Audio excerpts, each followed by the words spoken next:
about power plant engineering.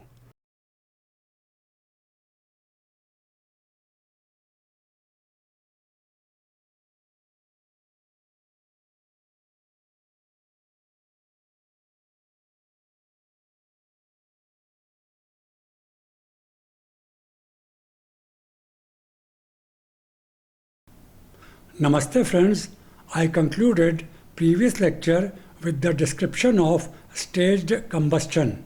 In this lecture, I will continue with the description of furnaces where staged combustion is carried out. The furnaces used in the staged combustion are divided into three zones. It is capable of producing low nitric oxide NOx emission. Referring to diagram that explains the concept of staged combustion in a furnace. As may be noticed, there are three zones 1, 2 and 3 shown with dotted lines.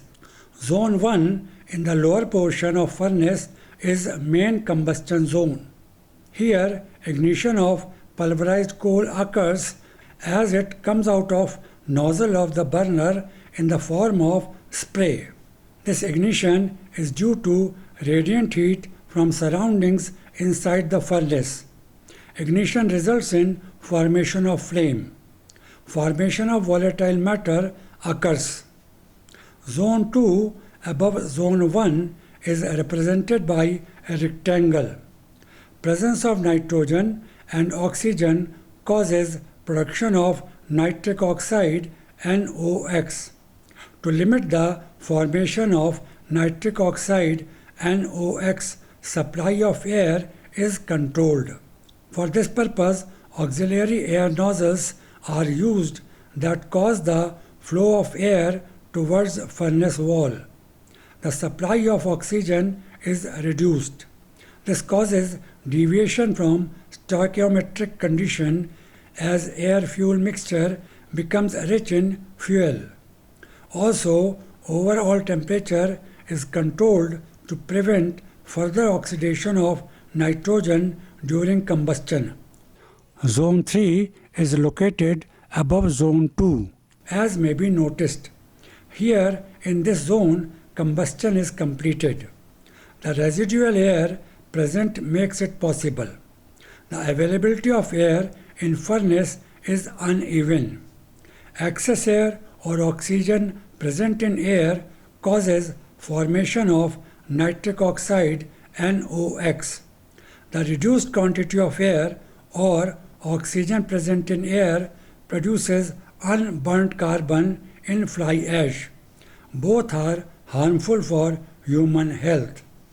To avoid it, secondary air supply to furnace is modified. It is supplied in two stages and not in one stage as shown. Additional air is supplied to complete the combustion in Zone 3. This reduces the formation of nitric oxide NOx and also unburnt carbon in fly ash. In modern thermal power plants, boilers are modified to specific requirements of plant. In most of the modern thermal power plants, boilers used fluidized bed combustion. These are dual cycle plants. First cycle is formed using gas turbine. The exhaust from gas turbine has flue gases at high temperature. These are used to generate steam. This steam is used to run steam turbine. This forms second cycle. Fluidized bed combustion. When air passes through a packed bed of sand and pulverized coal particles, it percolates through the gap between particles. Increasing the air flow rate causes pressure drop across the bed. Gradually, a situation arises when pressure drop across the bed becomes equal to buoyant or apparent weight of particles per unit cross-section area of the bed. Apparent weight is a downward force exerted by a particle in fluid. In this situation, sand and pulverized coal particle behave as if they are in fluidic state. The state attained by sand and pulverized coal particles is known as fluidized state. The velocity of air at this stage is minimum fluidization velocity. As air velocity is further increased, particles of sand and pulverized coal buoy up and attain turbulent fluid-like motion. In fluidized bed combustion, coal particles are burnt in this stage. These are fast replacing conventional great fuel firing system. The major benefit includes use of low quality coal, utilization of biogas and rice husk as fuel in addition to coal, and clean emission. Air at high speed is passed through a bed packed with pulverized coal and an inert material such as limestone or sand.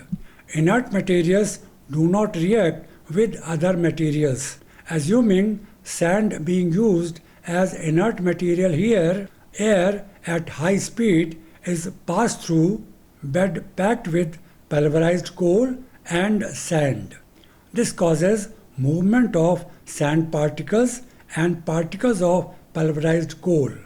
This movement is turbulent and mixing of sand and coal particles occurs.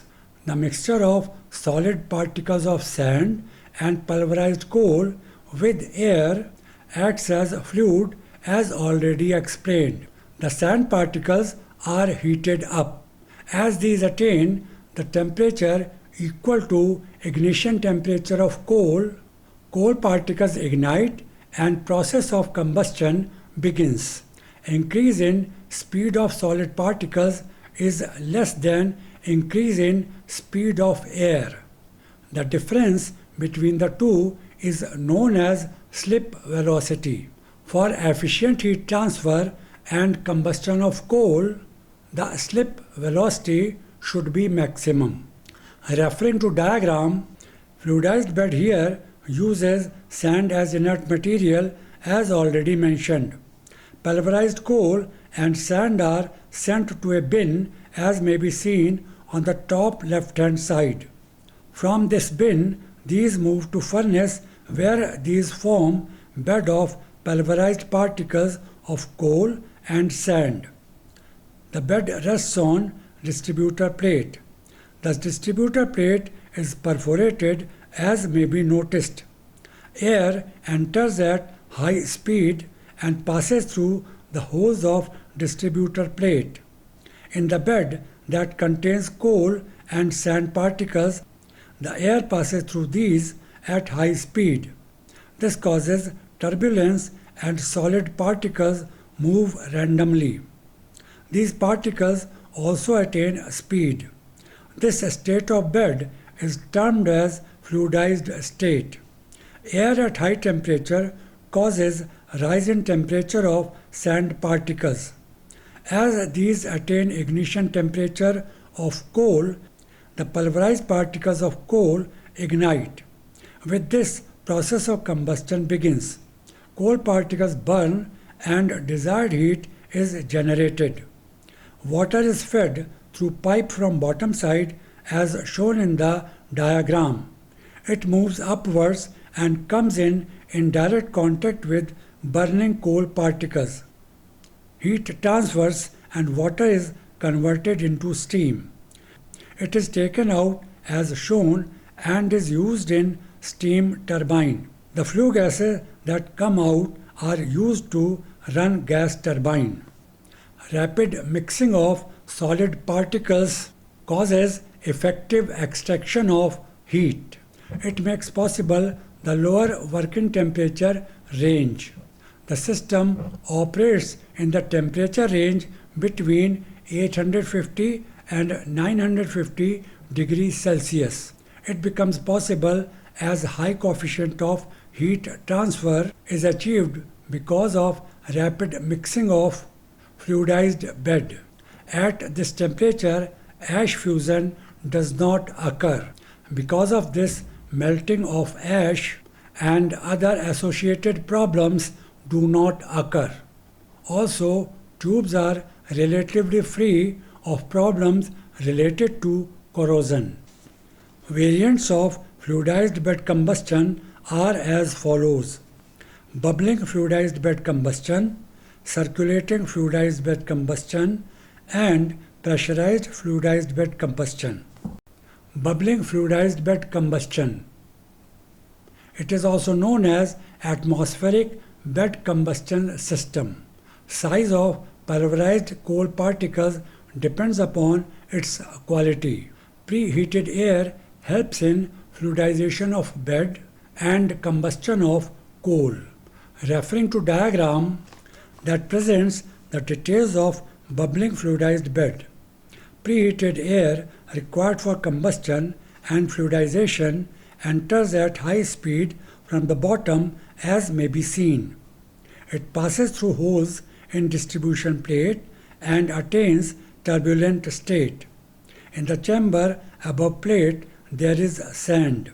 Sand and turbulent air along with coal that is sprinkled through nozzle forms fluidized bed. The sprinkling of pulverized coal occurs as shown. Water enters heated and converted to steam and is taken out as shown. The steam is used to run a steam turbine as already mentioned. Above it, pulverized coal is sprinkled. Coal mixes with sand and air.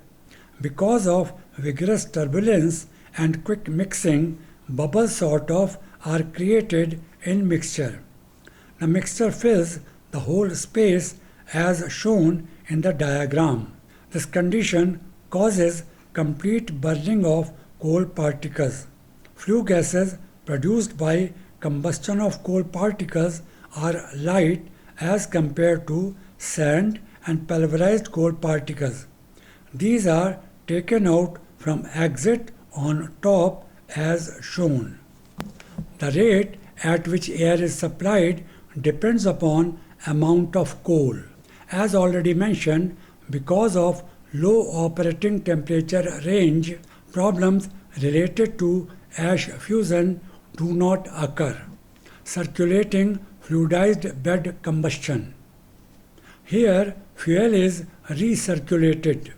The recirculation of fuel provides efficient temperature control and takes up variations due to change in load effectively. Cyclone separator is used to recirculate fuel. This also provides fuel flexibility. Referring to diagram that presents a circulating fluidized bed combustion. It is quite similar to bubbling fluidized bed with few additions. In this system, secondary air for combustion is provided in upper portion as may be noticed. It adds to turbulence in sand and pulverized coal mixture. Primary air enters from the bottom, passes through distribution plate and enters in the upper portion. Pulverized coal is fed as shown. Combination of sand particles and pulverized coal in turbulent state constitute bed. Secondary air provided helps in completing combustion process as already mentioned. After combustion, flue gases accompanied by bed material consisting of few unburned coal particles and sand particles move to the top. From there, light flue gases move out and bed material moves downwards. Cyclone separator in lower side pushes the heavy bed material to the bottom. From there, it is fed back to fluidized bed. In bed, coal particles are burnt. This arrangement provides better utilization of fuel. Here, steam generation tubes are not immersed in the bed. The reason being that in circulating bed, mixture of coal and sand particles move out of furnace area. Heat transfer mainly occurs out of combustion zone. Steam generator is externally located. As already mentioned, the system provides fuel flexibility. Low-grade coal, biomass and industrial waste can also be used as fuel.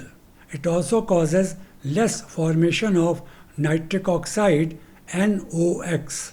The system emits much less sulfur dioxide SO2 as limestone can directly be injected into the furnace. Pressurized fluidized bed combustion. The fluidized bed using pulverized coal is operated at high pressure. The maximum operating pressure may be up to 16 atmosphere. The overall efficiency increases by 5 to 8%. Pulverized coal is injected into combustion bed where high pressure exists. Air flows through the bottom and causes fluidization as already explained. Tube is immersed in fluidized bed. It has zigzag shape that makes it lengthy and allows more time for water to flow through bed. Water enters from one end and comes out after conversion into steam from other end. The steam is used to run a steam turbine. The gases from combustion chamber pass through a cyclone separator and large particles are sent back to bed as already explained. Flue gases are supplied to gas turbine. The furnace operates between a temperature of 850 and 950 degrees Celsius. Referring to diagram that presents a pressurized fluidized bed combustion. It may be noticed that pressurized air and fuel, which is pulverized coal, are fed from the bottom. Ash formed after combustion is taken out as shown. Distribution plate, a perforated metallic sheet, is located in the lowermost portion. Above it there is sand that forms bed as shown. Pressurized air passes through hose in the plate and enters the furnace part. There it attains highly turbulent state. Mixture of air, sand and pulverized coal attains fluidized state due to high turbulence. Sand attains combustion temperature and combustion of coal occurs as already explained.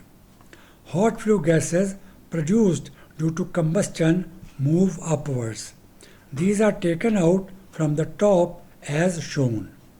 There is a tube half immersed in mixture and half above it as may be noticed. Water enters in this tube on lower side. As it travels through hot bed and further through the flue gases, it is converted into steam and is taken out as shown.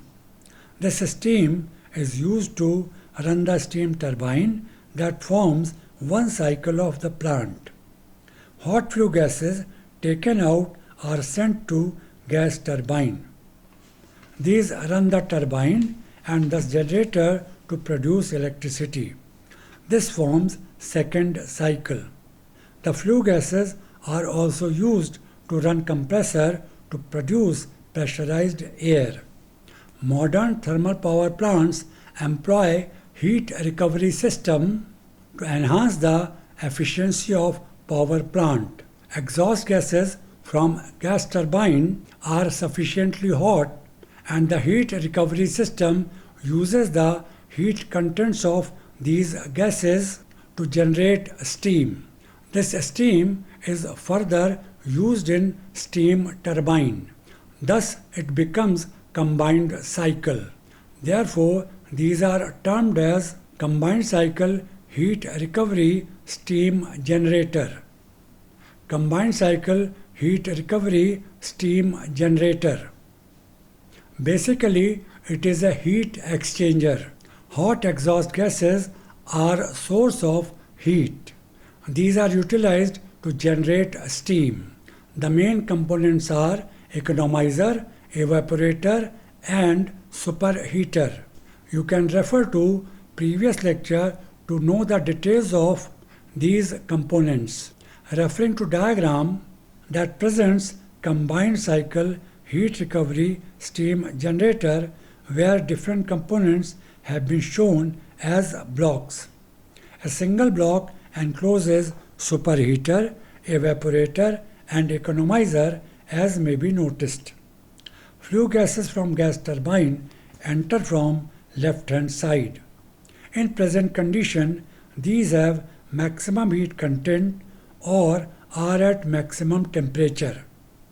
Therefore, flue gases pass through superheater, the first component in the block on left-hand side. Next, flue gases pass through evaporator. In the end, these pass through economizer on right-hand side. By the time these leave economizer, their heat contents are utilized to maximum and therefore these are allowed to go to stack from where these are released to atmosphere. Outside the block, hot water from economizer is fed to boiler as shown. It is sent to evaporator where it attains state of steam. From boiler, the steam is sent to superheater where it attains the desired state. From superheater, the steam is fed to steam turbine that causes its rotation.